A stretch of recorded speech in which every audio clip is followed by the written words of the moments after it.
મુકુટ બનાવ્યો છે. અને શંકરની જે જટા કેવી, વ્યોમ કેશાય નમઃ. વ્યોમ એટલે આકાશ, પૂરા આકાશમાં ફેલાયેલી શંકરજીની જટા છે. એ જટારૂપી મુકુટ શંકરજીના મસ્તક પર છે.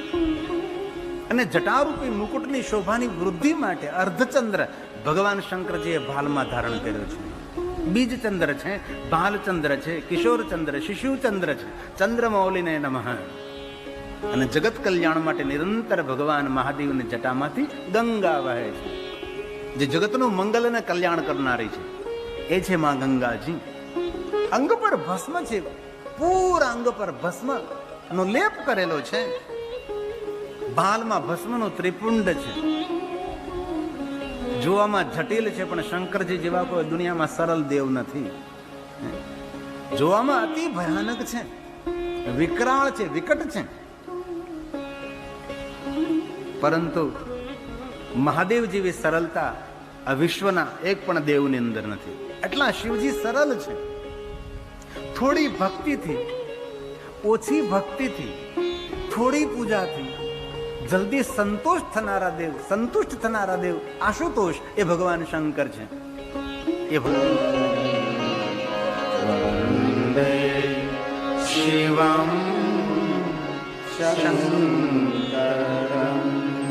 સૂર્ય, ચંદ્ર, અગ્નિ જમના નેત્ર છે એવા ત્રિનેત્રધારી ભગવાન શંકર છે, જેમના 5 મુખ છે, 5 પ્રધાન અવતાર પણ છે, 5 પ્રધાન મંત્ર પણ છે. ભગવાન શિવજીના 5 પ્રધાન નામ પણ છે. એમાંનું પહેલું નામ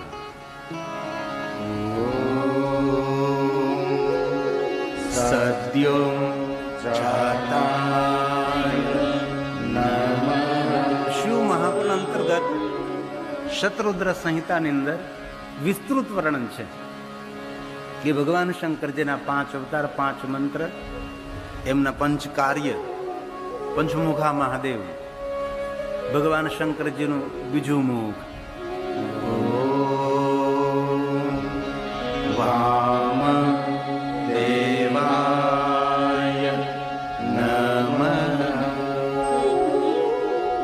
ઓમ અઘોરાય નમઃ.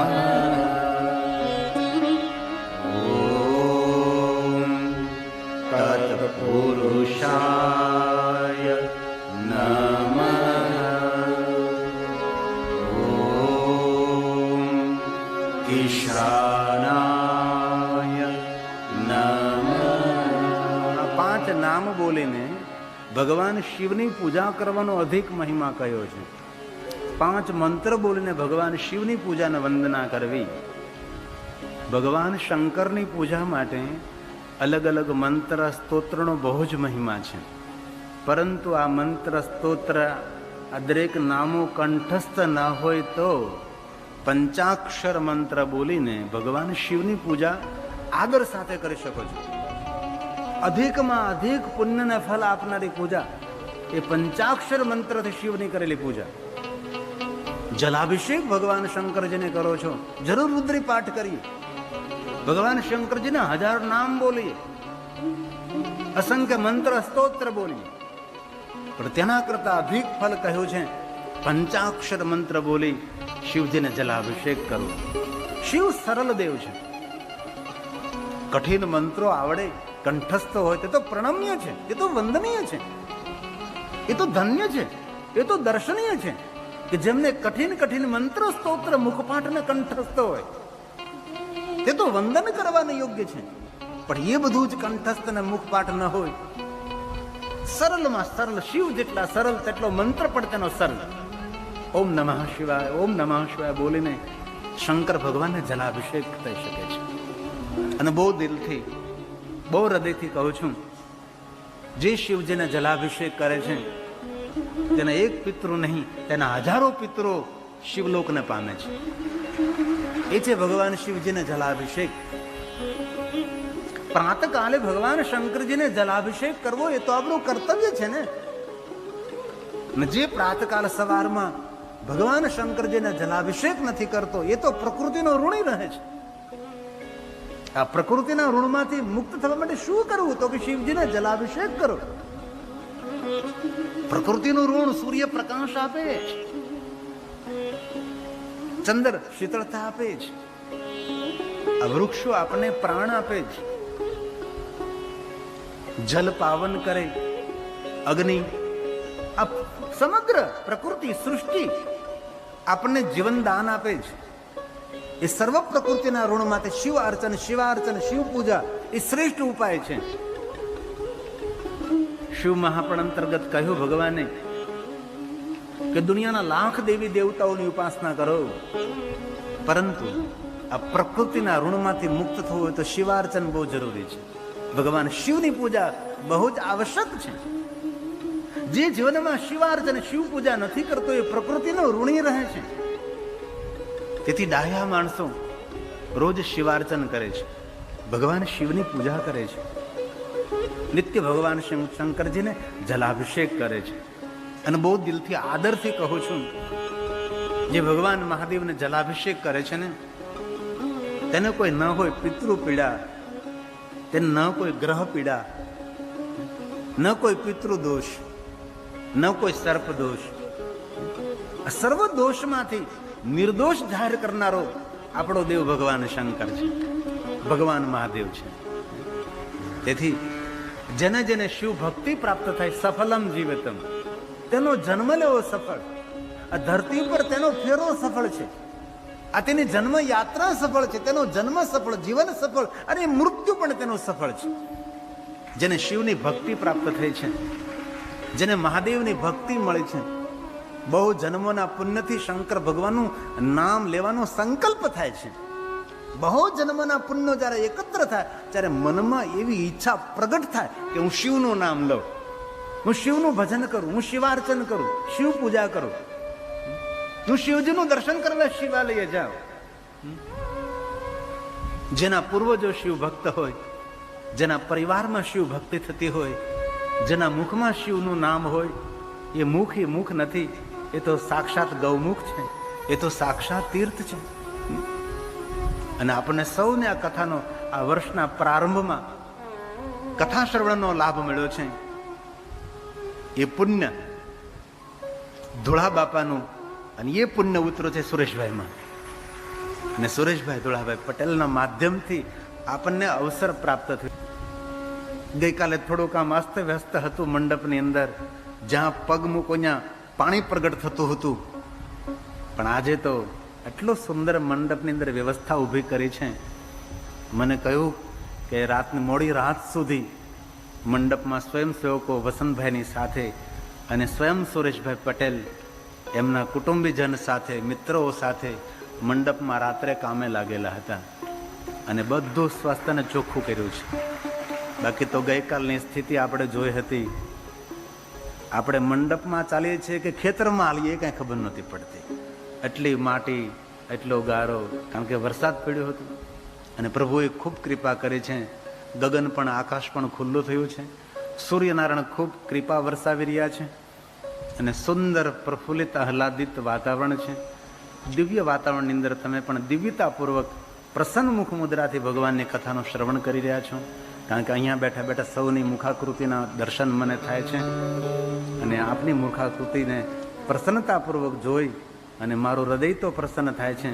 અને ભગવાનને પ્રાર્થના કરું છું, આવી ને આવી પ્રસન્નતા તમારા મુખ ઉપર રોજ માટે શંકરજી રાખે, એવી મહાદેવને એક સાધુ તરીકે પ્રાર્થના કરું છું. કારણ કે જન્મથી હું સાધુ છું, મારી પરંપરા શિવ છે. અમારી શિવ પૂજા એ અમારી પરંપરા છે.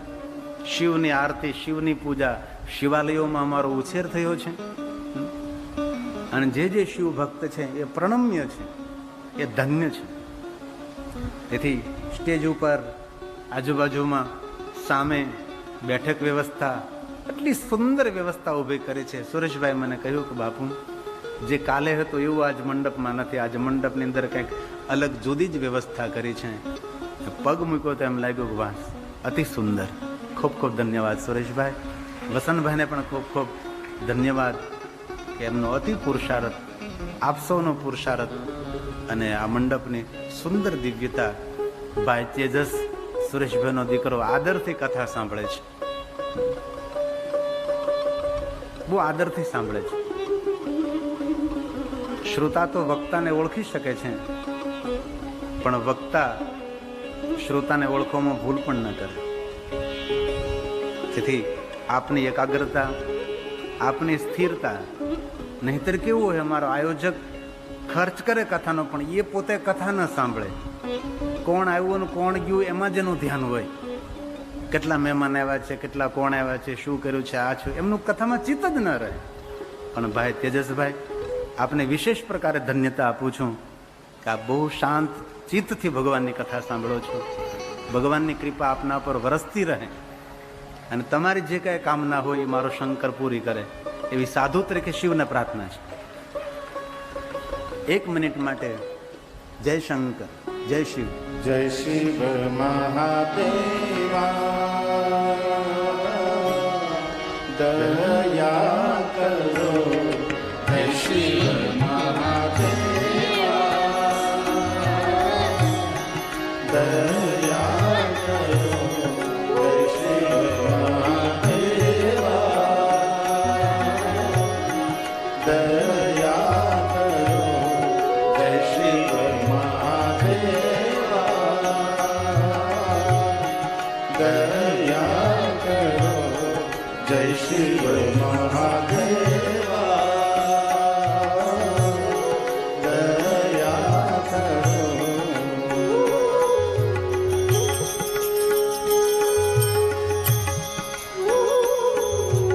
મહાદેવ મહાદેવ મહાદેવેતી કીર્તનાથ સર્વ પાપ હરમ પરમ.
Shiva Mahadeva, Jai Shiva Mahadeva.